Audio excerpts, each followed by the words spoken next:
I'm sorry I haven't been able to join you earlier in the week. It sounds like you've had a really good conference. I looked at the topics, and I know that I would have learned a lot had I been here. I've been asked to talk about culture, national identity, and foreign policy, and the role that non-governmental actors can play. And I'm going to look at each of those individually with, of course, the United States as my case study, because that's what I'm familiar with.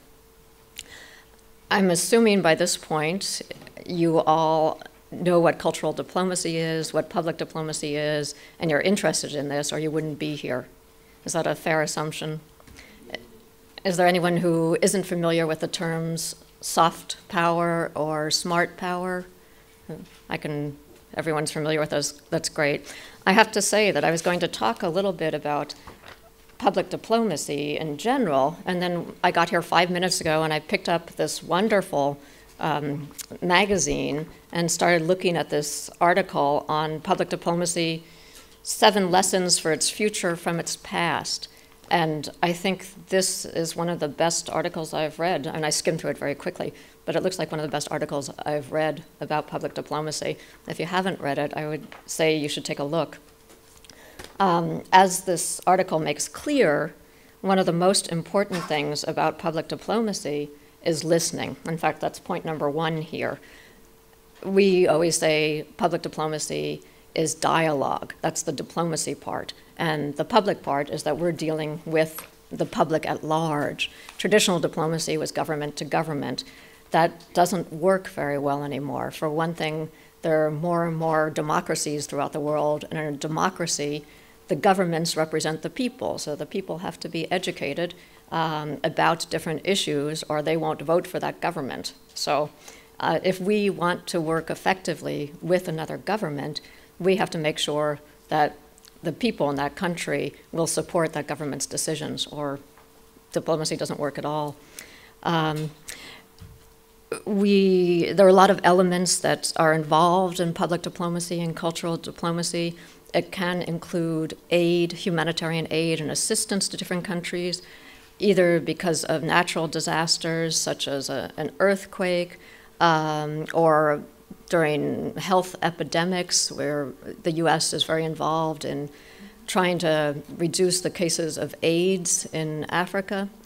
It can also respond to disasters of a political making, such as the Luftbrücke here in Berlin. And is there anyone here who doesn't know what that was? You don't know what that was? That's my husband. I think he's trying to antagonize me. And if he's the only one who doesn't know what the Luftbrücke is, I'll tell him tonight over dinner.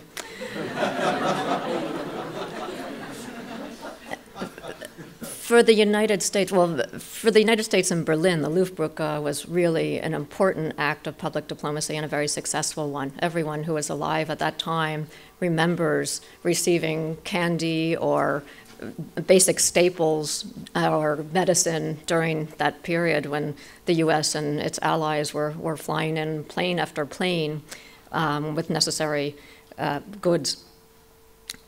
But I think one of the greatest public diplomacy efforts ever was the Marshall Plan, where the United States worked together with European countries to rebuild those countries. We didn't just do this out of altruism. We did this too out of self-interest. It was very much in the interest of the United States to have a strong, economically prosperous, and democratic Europe. We needed this. We needed a strong Europe to be our partner. So the Marshall Plan went on for many years.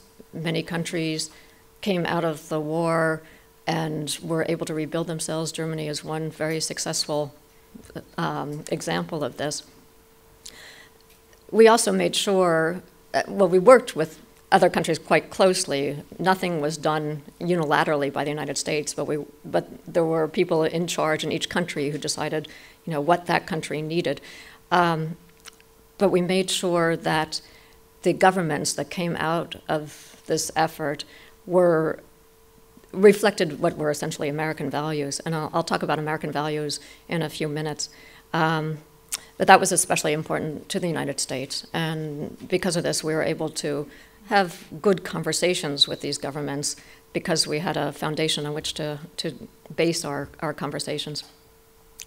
Cultural diplomacy now for the United States includes a whole long list of activities. It includes the educational exchanges and the cultural exchanges that have been going on for decades, although we don't have a lot of money for cultural exchanges. It includes conflict resolution, education and training, everything from helping with basic education in countries where the educational standards are pretty low, to practical training for people, also encouraging students to learn how to debate openly and how to analyze information. In public diplomacy, we counter misinformation. We try to advocate for tolerance and inclusion of people who are different for whatever reason. We might be teaching basic economics in some places, or we might be teaching advanced entrepreneurship skills. We cooperate with countries all over the world in countering climate change. We're trying to empower the disenfranchised, and we try and help people build respect for other people. So you'd think with this long list of issues that we're concerned about and activities we're engaged in, that the State Department would place public diplomacy very high, and that would be reflected in the budget for the State Department. Right? Does that make sense? Don't listen to my husband. He knows too much. Can anyone here guess how much of the budget for Germany's Ministry of Foreign Affairs goes toward cultural diplomacy? Anyone want to take a guess at what the percentage is? Would you like to take a guess? 72 million euros. 720 million euros. Yeah, do you remember I don't remember the figures, but do you remember what percentage? 25%? I was told 30%. Anyone want to take a guess at what percentage of the State Department's budget goes for cultural diplomacy? 5%. Have you already had people talking to you about this, or these lucky guesses? That was a lucky guess. 5%, that's absolutely correct. I'm always telling my colleagues, my American colleagues, when they question the need for public diplomacy, I tell them to look at the website of the German Embassy in Washington and look at the events calendar. It's absolutely incredible, very impressive. I wish that was the events calendar of the U.S. Embassy in Berlin. It's not. As I said, we don't have a lot of money for cultural events. We do a lot of educational programs, and the German government is a very strong partner of ours in our educational efforts especially. In fact, the German government contributes the majority of funding for the Fulbright program and some of the other exchange programs that we have with Germany. The reason that the U.S. government doesn't have a lot of money for cultural diplomacy dates back to the early 90s and the end of history. Does everyone remember the end of history or know about the end of history? Yeah, unfortunately, it really wasn't the end of history, and history has continued, and we still need money for public diplomacy, but it's always a tough fight, especially in these hard economic times in the United States. So I'm not saying, I'm not going to pass the hat after this. We still do have money, but it's not what we would have liked. We'd like to be doing even more. I'd like to move on now to national identity, the second part of the title of this talk. There's a question in the United States, and I imagine other places, about how important it is to have a national identity. And that, as I said, it's a question in the U.S. now as well. In the United States, for decades, a century, more than a century, there was a very strong Anglo-Saxon or Judeo-Christian tint to our country, and our values came through Judeo-Christian values, the Enlightenment. The people who left Europe and went to the United States and founded it came from that background. This began to change a bit in the 1850s when immigration shifted from France, England, Germany to Southern Europe and Eastern Europe, but it was still a Judeo-Christian country, not necessarily an Anglo-Saxon one anymore. But since the beginning of the 20th century, We've had larger numbers of Asians, Africans, and now many Latinos or Hispanics coming to the United States. So that has changed the character quite a lot.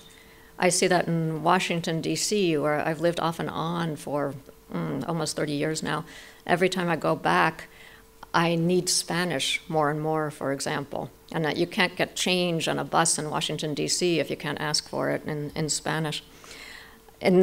When I was growing up, we always spoke of the United States as being a melting pot where different groups came and assimilated, and in the end, everyone resembled everyone else, and the traditions all blended together. If you were Irish, you could still celebrate, a German holiday, and everyone celebrates St. Patrick's Day, and you really couldn't tell one from another. I never thought about my friends' backgrounds until really I joined the Foreign Service, and I think, oh yes, Letowski must have been Polish, or von Stauffenberg must have been German. But I didn't understand that growing up. Everyone was just an American, and that was the melting pot. 10, 20 years ago, we started talking about more of a salad where everyone is blended together, but you can still see the individual tomato or a piece of lettuce, or the African or the Chinese or whatever.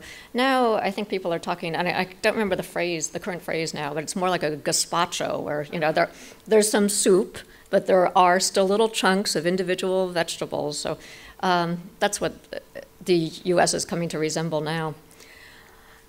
I looked at a recent poll, actually not so recent, 2004, that was done by National Public Radio, which, by the way, is on in Berlin, 104.1 in Berlin. It's a great radio station. If you're here in Berlin, listen to it. In 24 hours, you'll learn an amazing amount about the United States.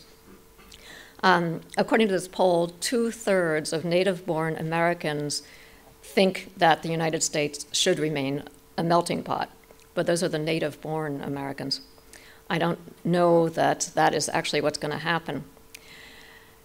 When we talk about the United States and its character, whether it's a melting pot or a salad or a soup, we need to look at what the core values are. What is it that is our culture? What is the U.S. identity? What is our national culture? And according to a 2007 Harris poll, Americans see the American identity as involving individual and collective freedoms. Those are very important to us. Patriotism, rule of law, the primacy of the individual, human dignity, equality, justice, a strong work ethic, and openness. In cultural terms, this is reflected in our music, our dance, theater, film, also in our universities, our museums, our tendency to be innovative and create solutions and new products. I think you also see it in our natural beauty and the expanses of land that's been protected over the last century or so. Of course, this is also reflected in our lack of gun control in many places, perhaps our unequal access to schools and hospitals, because while we do have some great schools, we also have some terrible ones. As you probably know, we haven't had a nationalized healthcare system. We're slowly moving towards something where people without money will be able to get a better level of care than they have in the past. There are other things that are the sort of the flip side to our strong individualism and our patriotism and our sense of human dignity. So the national identity can be both good and bad, but there has been a sort of core national identity for most of our history. When I'm talking about the good and the bad, and I know that foreigners see the Americans differently than we see ourselves, and we might see ourselves as being really active in peace talks throughout the world, official peace talks, and really active in helping other countries. Other countries may see us as warmongers. And we know that we're the largest donor to the UN and other international organizations. Other countries see us as unilateralists. There are all sorts of ideas about the United States that differ if you're talking to Americans or if you're talking to non-Americans. According to another Harris poll, 84% of Americans think that there is still a unique American identity. How important is it for there to be a national identity? Does a nation need a core culture or a common spirit to survive? I don't know that there's really an answer to this. And I've served in places like India where there are 1,000 different cultures. I don't know that anyone could possibly define what a core Indian culture might be. And on the other hand, there are places like Yugoslavia and Czechoslovakia and the Soviet Union that fell apart, partly because they didn't have a core national identity. And you're probably also looking at Belgium. Well, we've all been looking at Belgium for many decades now and wondering what's going to happen there, where there are very strong regional identities and not a national one. We have regional identities in the US too. We have the East Coast versus the West. We have North versus South. We have Texas versus the rest of the country. We have California. And increasingly, we have the red states and we have the blue states. And those two seem to be, well, those differences between the red states and the blue states seem to be becoming stronger. It's not the first time that our concept of a national identity has been threatened, but there have been various influences that have been stronger in the last couple of decades that really may threaten the American image of a national identity. And the big ones are multiculturalism. As I said before, we used to be a melting pot, and now we've moved away from that. And there are lots of discussions in the States about how much assimilation is necessary. Some of you may be surprised to learn this, but English isn't even the official language of the US. We don't have an official language. There's been a lot of talk for the last 10 years about making English the official language. There are many schools where people don't have the English level necessary to keep up, and schools have to react to that some way. Many places there are bilingual schools, other places are reacting in different ways. But language is very useful in solidifying a country. Look at Belgium. But on the other hand, look at India, where there are 18 official languages and 300, 400, 500 languages and dialects. Language doesn't have to be a unifying force, or it might not be essential. There's also globalization. Many people in the United States now have contacts all over the world and are starting to see themselves as global citizens and less as American citizens. And there's also the large influx of people from South America and Latin America. It's the first time in our history that such an enormous number of people speaking one language and with their cultures rooted in one single strain. It's the first time that we've had this experience. It's not just the southern states anymore, but there are large pockets of the United States where, like Washington, D.C., where it really is useful to speak Spanish. Washington does not share a border with Mexico. People are not getting in boats and sailing to Washington, D.C. to escape Cuba. There are pockets around the country that haven't had a traditional Hispanic population that now have quite large ones. By 2050, white people will absolutely be a minority in the United States, and maybe sooner than that. Now, 25% of the children under 5 come from Hispanic households. By 2050, 40% of the children under 5 will come from Hispanic households. This isn't necessarily a bad thing, and the United States has evolved in nature throughout its history. And we can't stop it. It's going to happen. There is a very good article in the current issue of the Smithsonian Magazine. You can find it online. Just Google Smithsonian Magazine. The July-August issue has a great article on what the United States will look like in 2050. And many people are predicting doom and gloom because of overpopulation, because of what this will mean for our natural resources, and because of multiculturalism and other reasons. But this article says that the United States will prosper because of immigration. It will prosper because of the diversity of people who will be living there. They estimate it will be somewhere between 400 and 500 million people at that point. And the author of this article, who's also, has just come out with a book on the subject, says that we will be able to retain our unique common national culture. He doesn't define what that is, but he says that we will maintain it. I'm going to address culture, which is one aspect of this title, very briefly, and I want to ask a question first.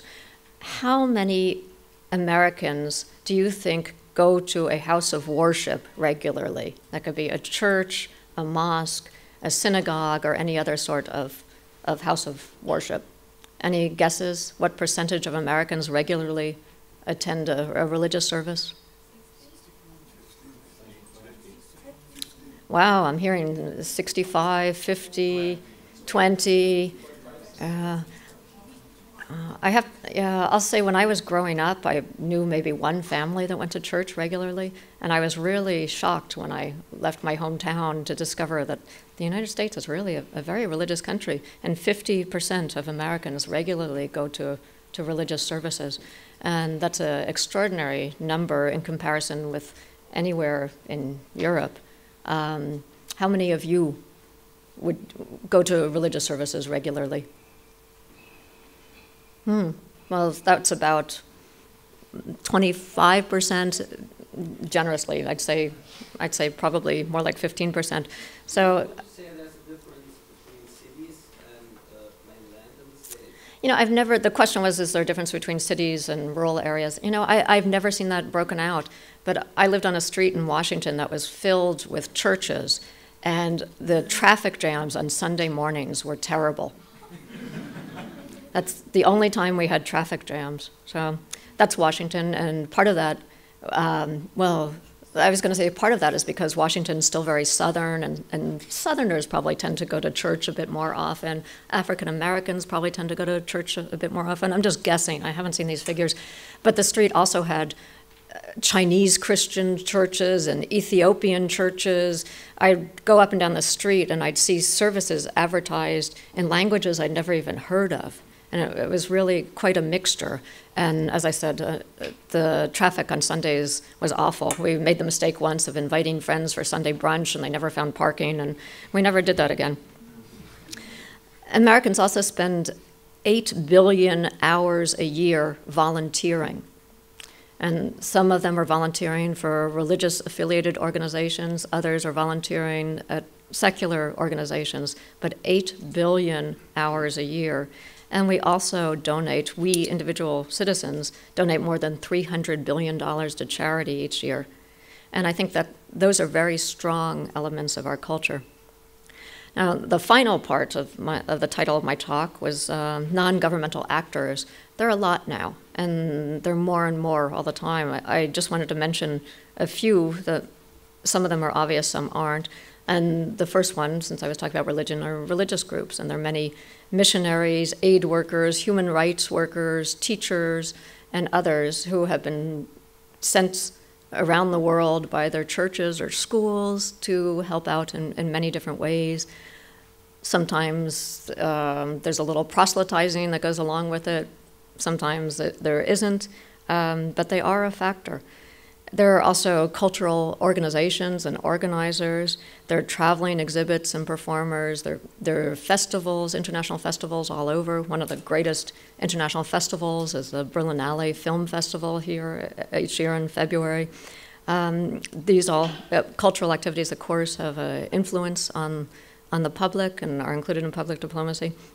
There are universities. There are many universities, American universities, that have set up branches in other countries or that engage in exchange programs with other countries, sending their professors or students or exchanging research, cooperating in research. There are also now some excellent American universities, I think I just heard that MIT has joined them, that are putting up a lot of their resources online, course syllabuses, the reading materials, their libraries online, so anyone who has access to the internet can take advantage of these resources. There's the media, of course, and there are global television stations and radio stations. There's BBC, BBC, CNN, that's what I meant, and Al Jazeera, and there are others. And of course, they have a great presence around the world and great influence. And of course, now there's the online media. There are international NGOs that are not affiliated with religious organizations, and they're out there doing education, conflict resolution, human rights, all sorts of areas. And they're corporations and corporate associations. And you may or may not be surprised to hear me throw them in here, but in some ways they also have an influence on publics. They may be contributing to cultural activities. They may be hiring people who get a sense of the American work ethic. There are all sorts of ways that they contribute just by doing their jobs, and also through corporate responsibility programs, social responsibility programs, cultural programs. They raise the skill levels of people who work for them in some cases, or perhaps the pay levels.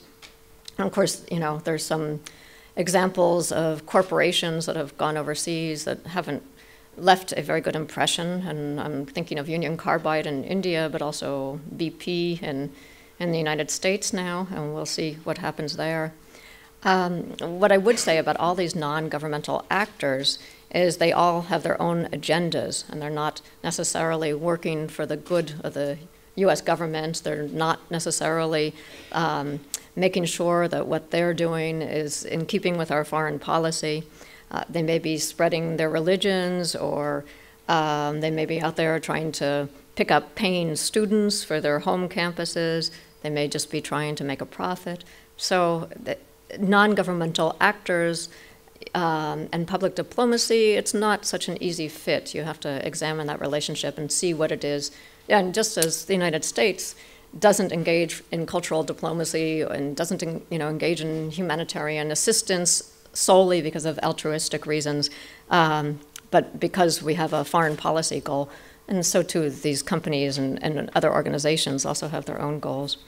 We can't assume that just because we see Germans wearing Levi Strauss blue jeans or eating Ben & Jerry's, that they're going to support the German participation in Afghanistan or something like that.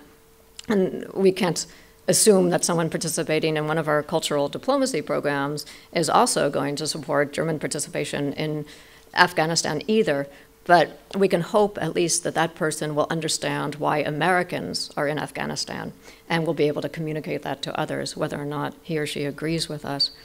So public diplomacy doesn't mean that we're all going to end up agreeing with each other, but the goal is to be able to communicate better and to understand each other better.